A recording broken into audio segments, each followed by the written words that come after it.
Hey folks, today I'll be reviewing probably one of my favorite Stones albums of the 80s. I think after this album they got a little bit, they started to peter off of me a little bit. But of course, I'm talking about Tattoo You. I've always loved this album cover. It's fantastic. It's done by Peter Kurstin, the guy that's doing most of these album covers from, I think, starting off from Some Girls. This is a wonderful, very well, really great album, showcasing a lot of their tracks that they didn't have off of their other albums, dating back to Ghost Head Soup. That was from 1973. And I really love this album. This was the last, this was kind of the end of an era, some people say, about Tattoo You, where this was basically their last album that went #1. It went quadruple in the United States, and it went gold in the UK, and it only went to #2. They had that big hit, of course, Start Me Up. What a fantastic one. Great opener, of course. And it went to #2. So yeah, I can see why most people say it's an end of an era. Originally, the album was supposed to just be called Tattoo. Not the U, but just Tattoo.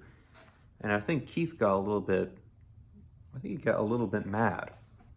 And see, at this time, the band members weren't really getting along as much, especially Mick and Keith. They were starting to, kind of that with each other there, I mean, that's how all bands are, right? Not everyone's going to get along with each other. And this was sort of the beginning where the guys weren't really getting along with each other that well. This was released everywhere, August the 24th, 1981. And they did overdubs and all that, vocal overdubs. In late 80 into early 1981 until June of 81. Just 2 months before the album was released. And they had 3 studios to do the overdubs, including Atlantic Studios, Electric Lady, which they've been there the previous, or at least the other album, and Hit Factory. They're all in New York City.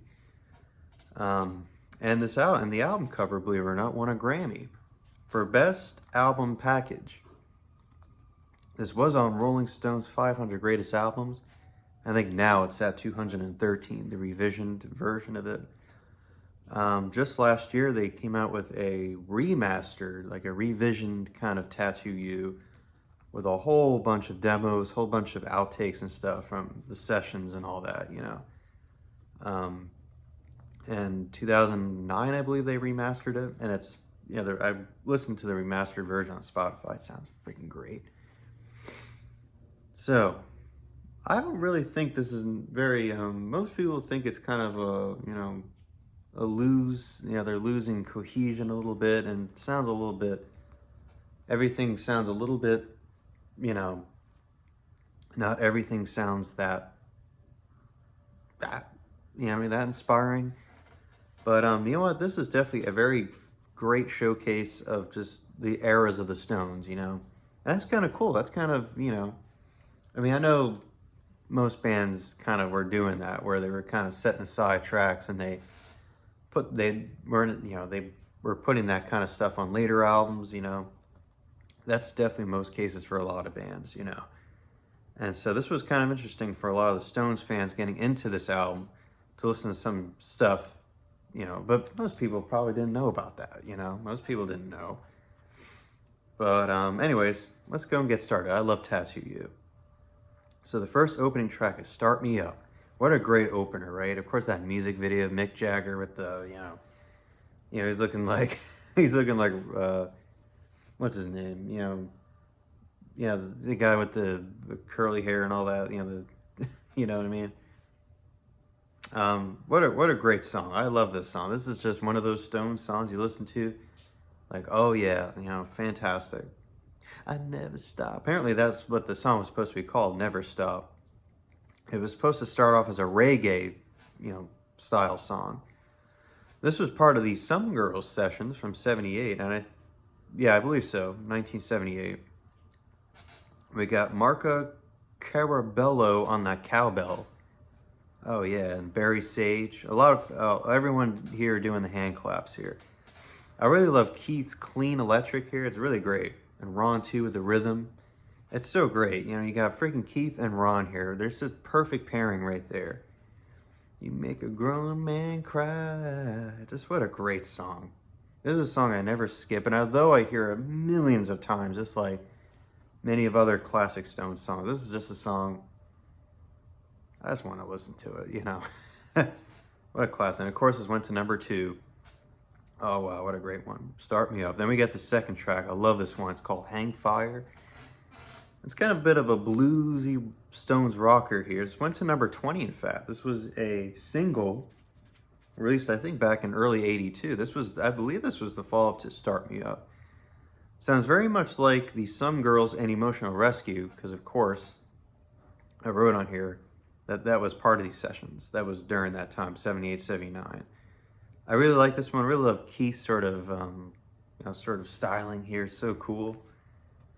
Hang fire, hang fire. So cool. I love Mick's vocal here. Stu on piano, barely can't hear him. Yeah, it's a good one. I definitely, I can definitely hear the new wave inspiring, inspiration here, flavoring. I like that one, Hang Fire. Then we get the next one, a nice slow groover here. Don't wanna be your slave. That's so freaking great. 5 minutes of just pure Stones. Just Stones, man. Just great. We got Billy on the keyboards. I love his playing here. Oh my god, when you put Billy Preston in the Rolling Stones, it's just instantly a classic. Ollie E. Brown. He's back on here, percussion. This was during the Black and Blues sessions, believe it or not. So yeah, and Ollie E, he was in the Black and Blue, during that period there, 75 during this time. We got the great Sonny Rollins. Man, he's one of those legendary jazz saxophone players. When you hear him, you know that's Sonny Rollins. He does freaking great. He's almost like a, I don't know, something about him. He just reminds me a little bit of a David Sanborn. But those two guys are just fantastic. He plays a little bit later on, David Sanborn, on Dirty Work. Like I said, in the later 80s, I never much cared for the Stones during that time. But yeah, he was playing on that album. And Michael Carabello on conga. Apparently, this song was supposed to be called Vagina. I wonder why they changed it to that.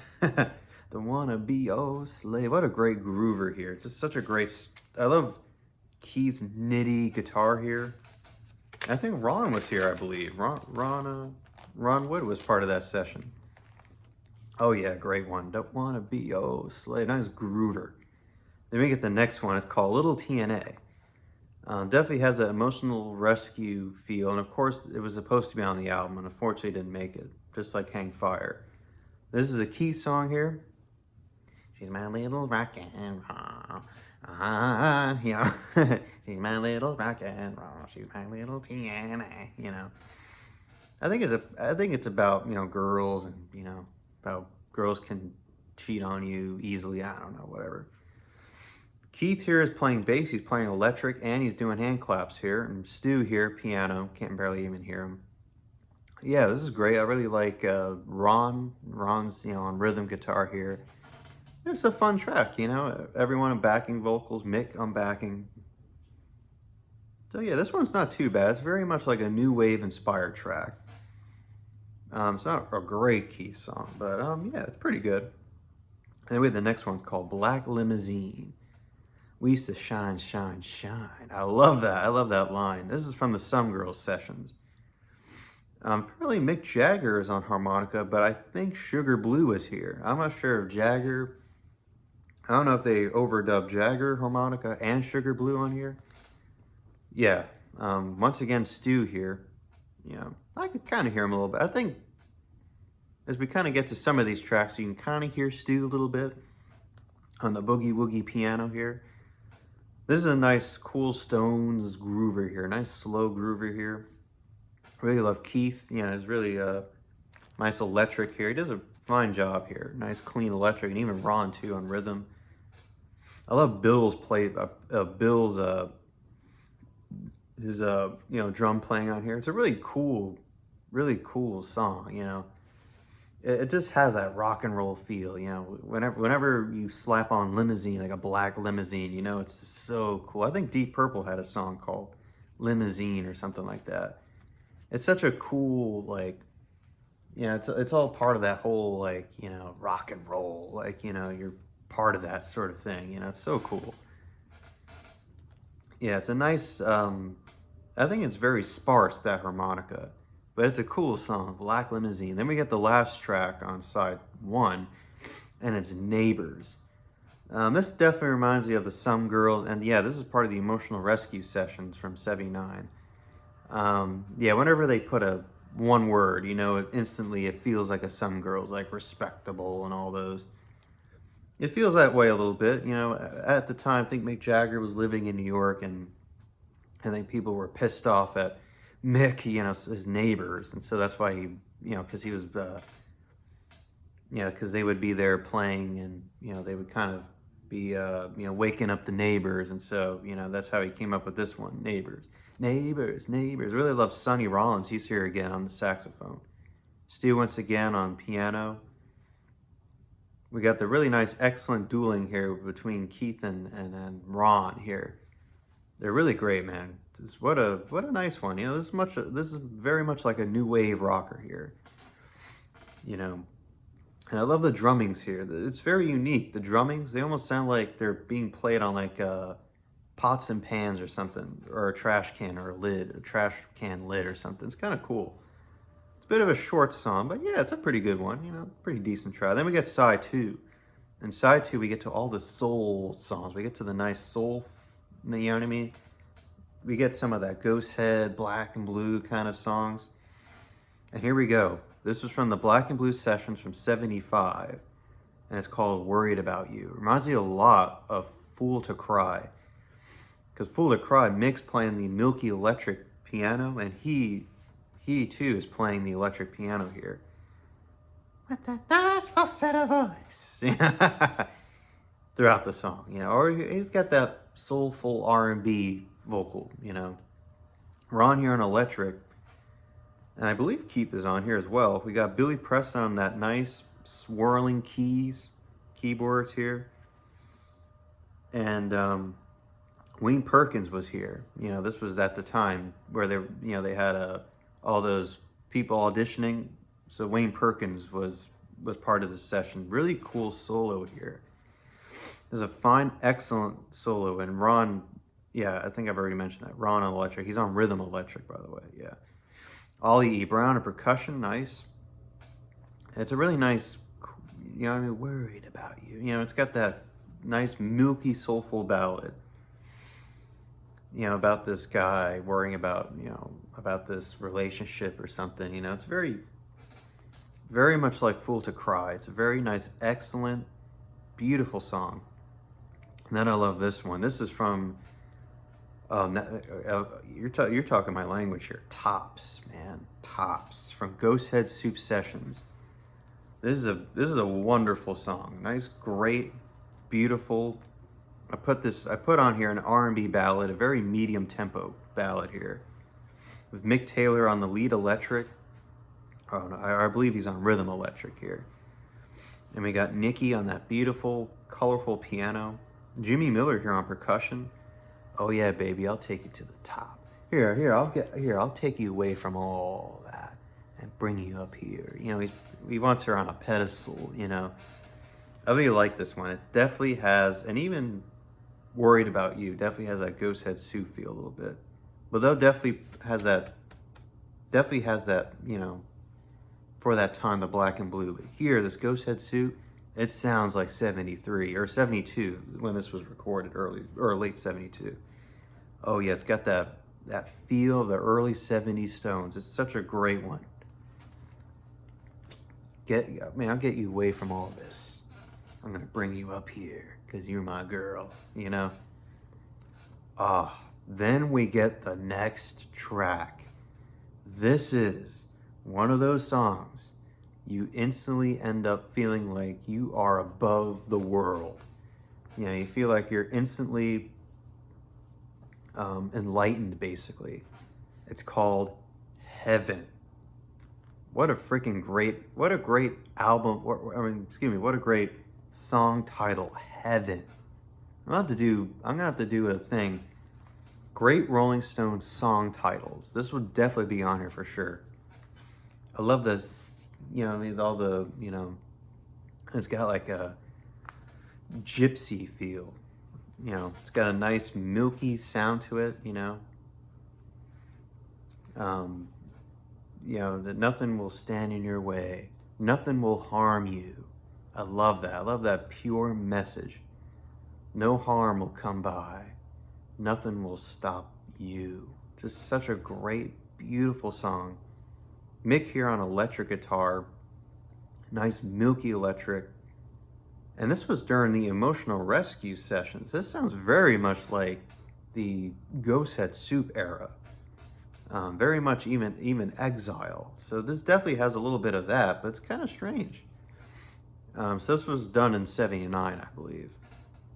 Maybe even early 80. Yeah, I really love it. No Keith. Keith wasn't in, he wasn't here. Ron here on electric. And we got Bill here providing a whole bunch of, including synthesizer, percussion, and even doing some guitar bits as well. I had no idea about that. This guy named Chris Kimsey on electric piano. So I guess, yeah, electric piano here. Yeah, this is a very nice, great song. You know, just beautiful, whimsical. God, this has a place in my heart, man. Heaven, what a great song. I love that song. Then we get this one. It's called No Use in Crying. A nice, beautiful song as well. This is from the Emotional Rescue, once again, sessions. Mick here on electric guitar here, you know, electric, and Keith here. No Ron. Ron wasn't part of this. He wasn't here. Nicky Hopkins here on piano and organ. I love that. And this is a nice, beautiful song once again. Nice, beautiful, milky, sort of soulful feel here.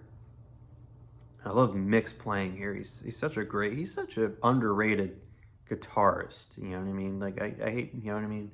Some people think that he's not really great, but I definitely think he's maybe not up there, but, you know, he's definitely like maybe here.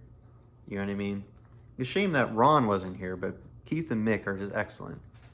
You know, Nicky, once again, on that beautiful swirling piano and organ. Love that. What a great one. Then we get the last track, and of course this was a big hit. This was the follow-up to the last two songs that they had, and it's called Waiting on a Friend. This went to number 13. What a beautiful song. I remember thinking of it as a corny song, but I listened to it, I'm like, oh my God. And now I have a big appreciation for it because this was off of Ghosthead Soup. This was, or no, not off of the album, but this was during these sessions. And it very much has that 72 feel, for sure. The music video was filmed over where they, and in fact, Peter Kurstin did the photography for the Physical Graffiti album cover. And so they're there doing the music video. And it's so warm, it's so, you know, you feel like you're with them. You know, you got Keith and Mick and Ron and Charlie and Bill. I think a couple of the other guys that were there during the time. Unfortunately, Mick Taylor played on this song, but when they redid it, when they overdubbed it, you know, they got rid of Mick Taylor's electric guitar, whatever his bit on the song. They got rid of that. So this was kind of a revisioned you know, track on this. Mick here on a beautiful acoustic guitar. I love his acoustic here. Keith on nice rhythm electric. Nicky on that nice beautiful piano. I love that. And Sonny Rollins kind of like towards kind of maybe the 2 minute mark or whatever. Nice tenor sax. Good old Sonny Rollins. Then we got Marco Carabello. I see this name popping up all the time. He's playing a whole bunch of instruments here. He plays congas. He does a whole bunch of percussion work here. Nice Latin flavor tune, I like to call it. It's a very nice song. You know what I mean? Like, you just listen to it, you're like, Oh man, what a great ending too. You know, you end it with, of course, the rocker. You end it with a nice soulful song here. Waiting on a Friend. What a beautiful song. I love this line of, I'm not waiting on a girl. I'm just waiting on a friend. Just what a nice line, you know.